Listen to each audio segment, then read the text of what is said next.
In an ever-evolving digital landscape, for your business to thrive, you must adapt or die. Welcome to Marketing in the Age of AI, the podcast helping you harness the power of AI and marketing tools to revitalize and grow your business. And now here's your host, marketing expert and author of Authentic Marketing in the Age of AI, Emanuel Rose.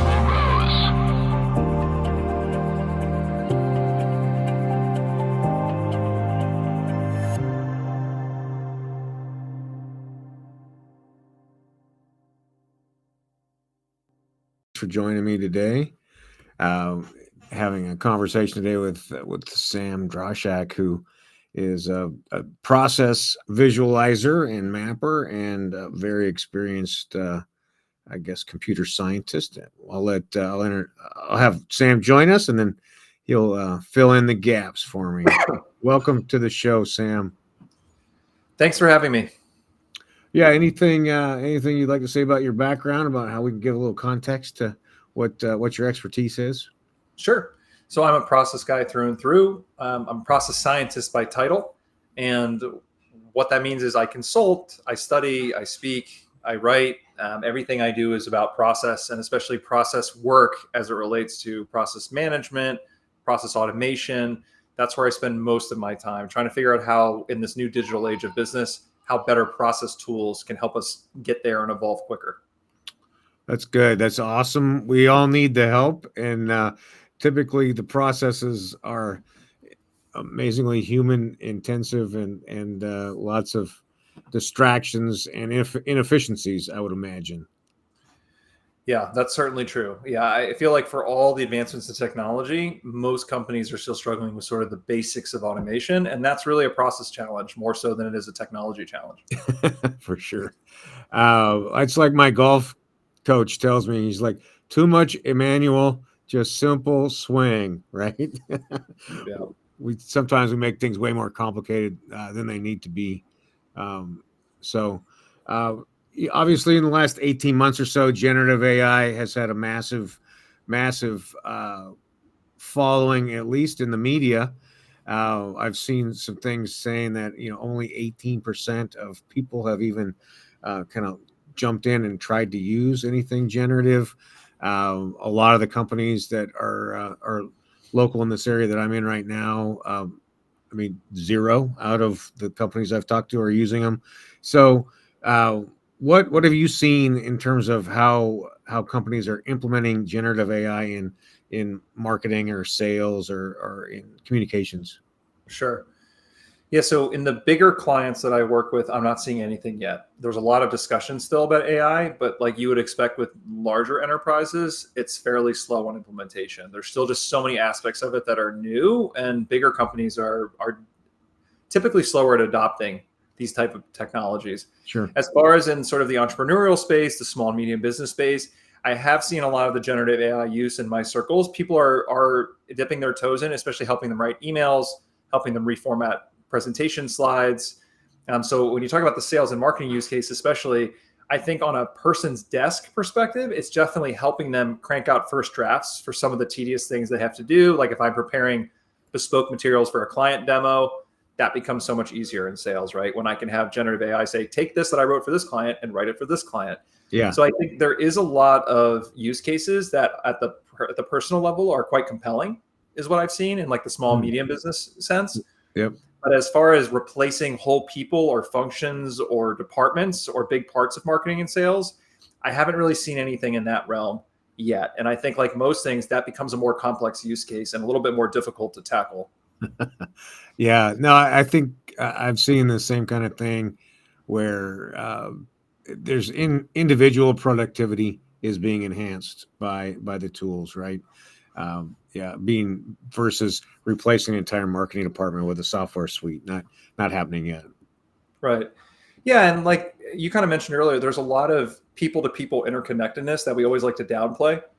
Even in small marketing and sales departments, if we use that as a use case, the amount of just reporting out to your manager for simple things like reading the pipeline, but making sure you're prioritizing what you need to do and how you need to do it. I mean, there's still so much there that you don't have AI able to read the context and be the glue that puts a lot of these functions together. Yeah. So besides some of that one-off stuff, it's a more complex use case to try to bring AI in comprehensively that way. Well, that's interesting. So has AI impacted the work that you're doing with your clients yet? It's impacted only in that people are very interested in using it if they can. So I would say all of my work is really, a lot of it's geared around automation and scaling, particularly through automation. That's a lot of the process work that I do for clients. So anyone who's looking or paying attention says, well, this generative AI, the new wave of AI, is the future. It's the highest and most intelligent form of automation. So we want to use it. So it's impacting my work in the sense that everyone asks, well, can we use AI for this? Is there an AI product that we can bring in-house for this? Right. And, a lot of times my answer has still been, you haven't even used the best practice SaaS tools properly from the last decade. So we're not going to be able to skip over that step and then all of a sudden just be able to leverage generative AI any more than we could have used the best automation offering from 10 years ago without doing any pre-work. So in that way, it hasn't really affected my work on a day-to-day basis. It's just more affected the conversation and the desire and chasing the shiny thing in the marketplace. But material impact, I haven't seen anything in my work yet. Well, let's dig in a little bit into automation and what you're actually doing for clients. So are you working for manufacturing? Are you working for SaaS companies? I mean, where are you seeing your work happening right now? Sure. So I actually have worked at a lot of marketing contexts, but also just anything digitized. Digital services is tending to be the clients that need the most process help. Like your first instinct, process, you're probably working with manufacturing. It's actually counterintuitive, but manufacturing and tactile industries, they've been the ones who have been developing process strength for the last, 5 or 6 decades. So they actually have generally pretty good capability around process and they understand it. Where process is really struggling is people who've digitized rapidly in the last decade or so. Okay. Agency models, financial services, legal services, things where it used to all be on paper. Yep. And now it's all in the cloud. It's globalized. You're working with global workforces. There's virtual offices. Anything that basically went digital is sort of my main niche. And it ends up being a lot of service companies. Sure. And when we talk about automation in those spaces, some people may think, automation just moving things into computers, but a digital workforce is already largely automated, but that's really not the case. So like when I define automation, it's reducing your cost of decision-making. That's its purest definition, right? Which is today I have people doing it. If tomorrow I rebuild the process so cheaper cost resources are doing it, or all the way down to a software or a robot or an AI doing it, that would be your ultimate version of automation. Yep. But you can automate something by, if you do it today and you successfully have an intern doing it tomorrow, that's automation, right? Sure. That's better structuring your decision criteria and your logic and pushing it down to a lower cost base. So that answer is what I help clients with. Largely people want to automate. They want to scale through automation. They want to reduce their cost of operating. It's saying, what is viable for you? What are the solution options? Redesigning processes so that you can harness that cost savings. That's a lot of the work that I do for clients, and mostly digital service clients. Yeah, that makes sense. And I could see how attorneys or insurance agencies or those sorts of clients that deal with a lot of pieces of paper, and then all of a sudden they're scanning everything in now, and now they can't find a freaking thing, right? That's exactly right. Or it's all just email. Like everything is driven through email, and it starts digital, and then it travels through 5 or 6 stages of its life cycle digitally. And people have trouble when you lose your tactile senses. Digital operating models are tough on the process side, because if I ask you, hey, Emanuel, what's your process? You can't see it on your desk anymore. You can't see the people that grab it from you. You can't see who gave it to you and where it's going. So it's very easy to lose track of your process. And then if you tell me, well, how do I automate that process? Yeah. The first question is always, well, what is your process? And most people can't answer that question anymore. That's amazing. That's where it starts. Yeah. So yeah, you are like a highly educated person that solves the most fundamental problems. That's very kind of you. That is sort of what it's like. It's really solving that problem. It's the problem nobody wants to solve. That's what a lot of my work is, right? They want the AI first. Yep. Sure. They say, I've got this problem on the floor. I know this AI can solve it for me. And I'm saying that the problem you have to solve is identifying what your process and your operating model is first, and then we can talk about AI or other solutions. So that's a lot of the work. Yeah. Yeah, that's interesting. So I guess, just a high level process of how you go through the decision making of finding a piece of software to as a gap or a bridge in a process. Could you talk about that? Yeah, of course. Everything is always going to be roughly the same, right? Which is map your as-is process in a good amount of detail. So like mapping your process is fundamental because I need to know what you're working with, how many resources, what's your cost structure, Yep. and what's your revenue. Your basic business fund, like basic business profile, essentially of a particular thing. And then it's validating the problem. So what problem are you having? What do you actually need to solve? And then it's always designing the to be process. So it's fairly simple at that level, right? As Yeah. is a to be process. And then when you talk about, well, what solutions do I use software? Do I hire more people? Do I use advanced and like even artificial intelligence? Yeah. Then it's always an ROI conversation at its most basic sense, which is, well, what solution do you need? What kind of revenue do you have? What kind of cost structure do you have? How long do you think that this solution will be relevant? So then it's really just identifying constraints and deciding, because an AI automation at this point is a 6-month, year, 2-year project. Yep. Do you have that kind of runway? Do you have the appetite? Does that cost structure make sense? What are the benefits you're expecting? And that's just a pretty boilerplate conversation that you just have to be reminded that, well, you want to embark on which solution? Well, I'm going to try to give you the solution that's most viable, addresses your problem most directly at the most ROI. And that's going to be based on your size and the complexity of your market and all those things. Yep. But it's always going to be bespoke based on the client and based on doing that sort of discovery to future state progression. Yeah, that's interesting. And so I guess you tend to work more with mid-market companies or Fortune 1000. I mean, what's kind of your sweet spot for client base? Sure. So we're a small consultancy. So I'm engaged in software tools and then on consultancy side. On the consultancy, it's honestly mixed. We usually hold a pretty even number of like Fortune 1000, like large scale enterprise and like Yep. 1 or 2 of those at a time. And then trying to make sure we're serving also the small and medium sized market, employees and revenue up to like 5 million, 10 million, 50 to 100 employees, and Yep. trying to make sure we're able to serve those folks too. But I wouldn't say there's a natural inclination to do either or. They all have the same process problems. They're just at different stages of their growth. Yeah. And how did you end up in this niche of problem solving these processes? What led you here? Yeah. I think it was mostly happenstance. So in my career, I early on fell into process work through a biological background, biology and chemical engineering. And then I moved that very early on in my career to an insurance company where they're looking for process engineers for insurance, which was sort of a new thing at the time. This is back in the early 2000s. And that's where I really fell into it. I just fell in love with it. And one of the things that really got me in here was because at that time in the early mid 2000s, digitization was just really kicking up. Yep. And you could see that all the process methods that were born in manufacturing, you've got Toyota, you've got GE, you've got Motorola, the big ones that were really doing all this process stuff in the 50s and 60s. None of it was translating. They were trying in digital services to do that translation and trying to bring those concepts into digital spaces, services, companies. And it was basically just a blue ocean academic problem. So I landed into that problem early in my career, and I've been trying to solve it ever since. And I've just fallen in love with it. I mean, and it's only just grown exponentially as companies become more digital. So there's this big need, and there's not a lot of maturity. So it's been a great space for me, and mostly it's just been my own passion to solve like a pretty large market problem that kept me here. No, that's awesome. And then, who are some of the, like, I guess, the philosophical cornerstones? Like you mentioning Toyota, and obviously Demings would be in that category. Yep. Right. So where's your where do you go for your fundamental philosophy? Yeah, you named a few of the big ones. So Toyota has the Toyota production system, which you've probably heard of now as Lean, is sort of the Western version, Lean method. Right. That's a evergreen, wonderful base of just like process logic. And they've still been applying those principles all the way until the present day.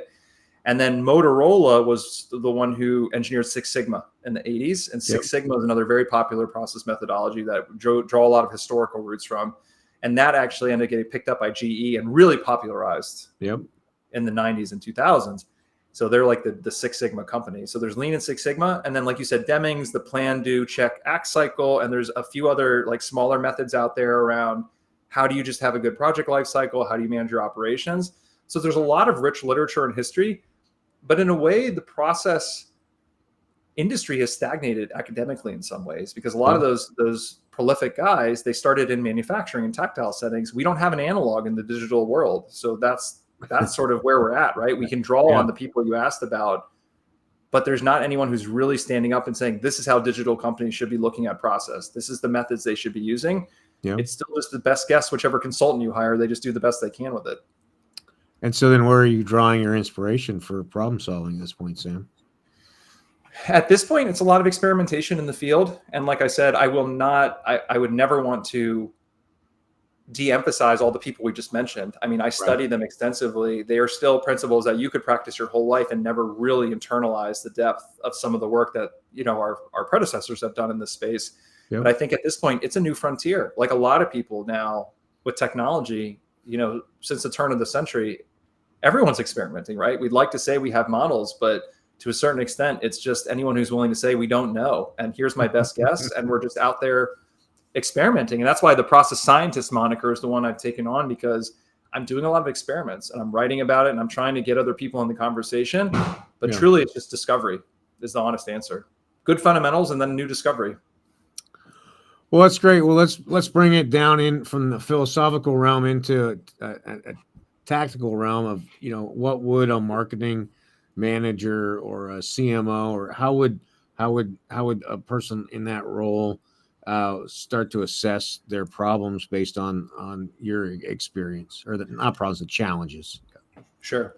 So I always tell folks it's mapping your process first. And that's what I kind of mentioned earlier. Yeah. You want to have a good as-is document. And especially if you're like a CMO or you're running a small agency or you're doing marketing teams, writing it down in any way you can, it's a very transformative and revealing exercise. So I'm not even going to say, hey, be intimidated by using this tool or that tool or this language or that language. Write down your processes from end to end. What are your people doing? How do your campaigns function?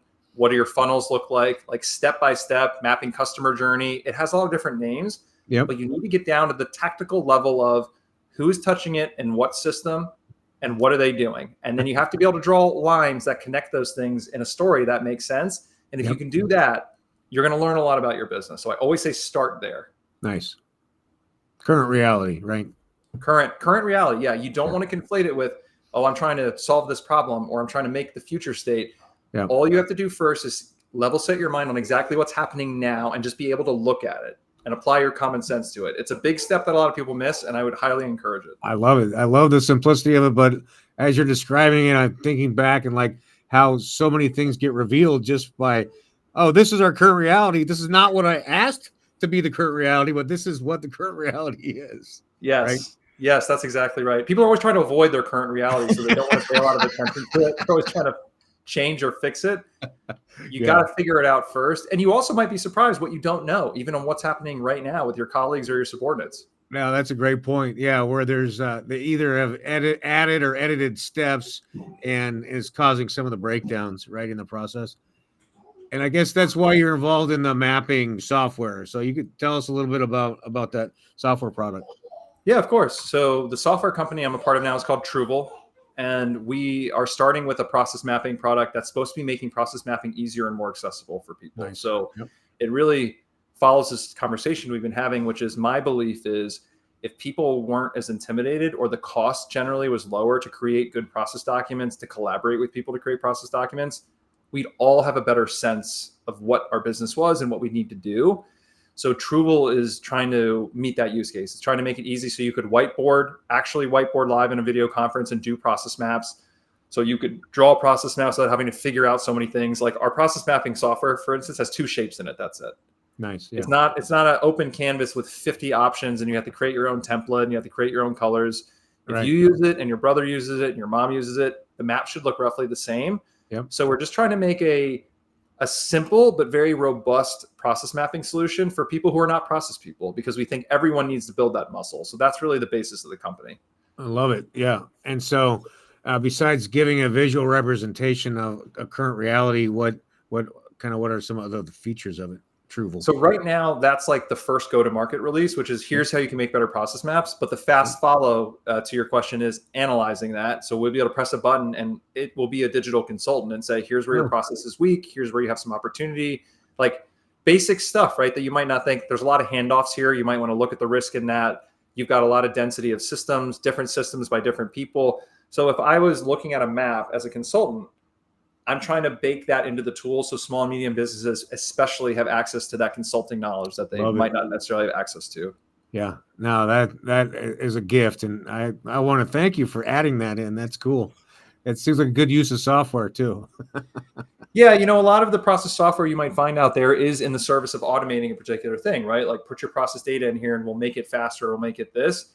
We're really trying to build this as a process analysis tool so that you will be better equipped to make business decisions for yourself. So really the idea of a digital consultant, trying to automate myself essentially.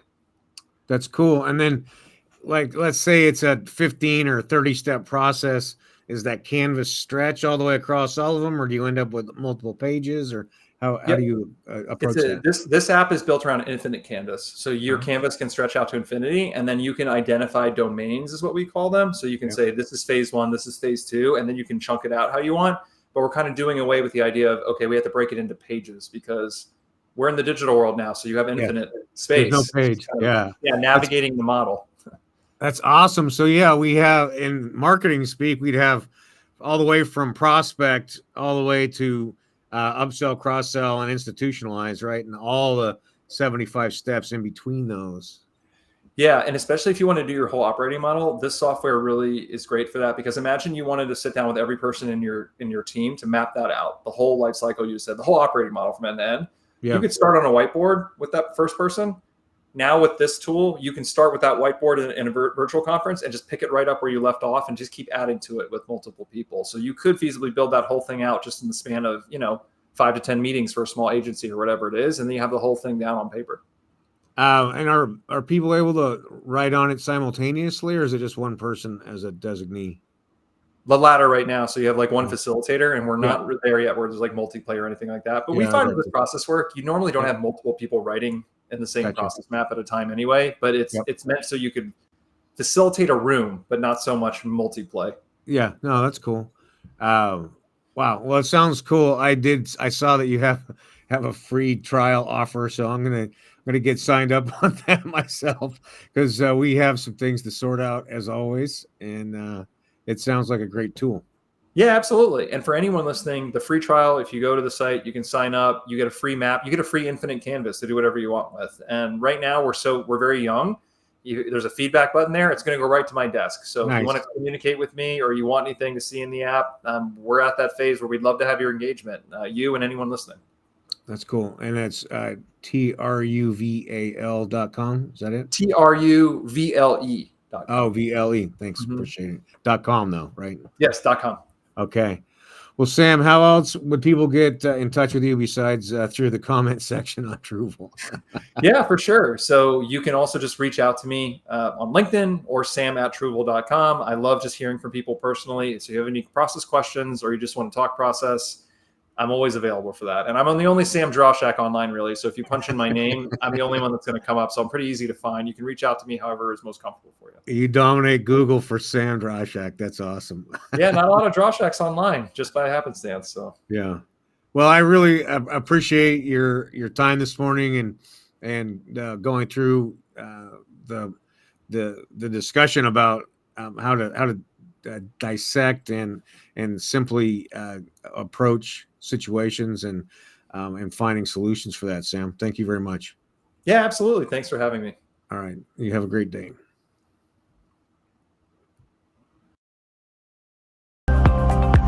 Thanks for listening to Marketing in the Age of AI. Be sure to subscribe wherever you heard this podcast so you never miss a future episode. Your copy of Authentic Marketing in the Age of AI is available at Amazon.com or EmanuelRose.com. You can also connect with Emanuel on LinkedIn. Thanks again for listening, and we'll see you next time.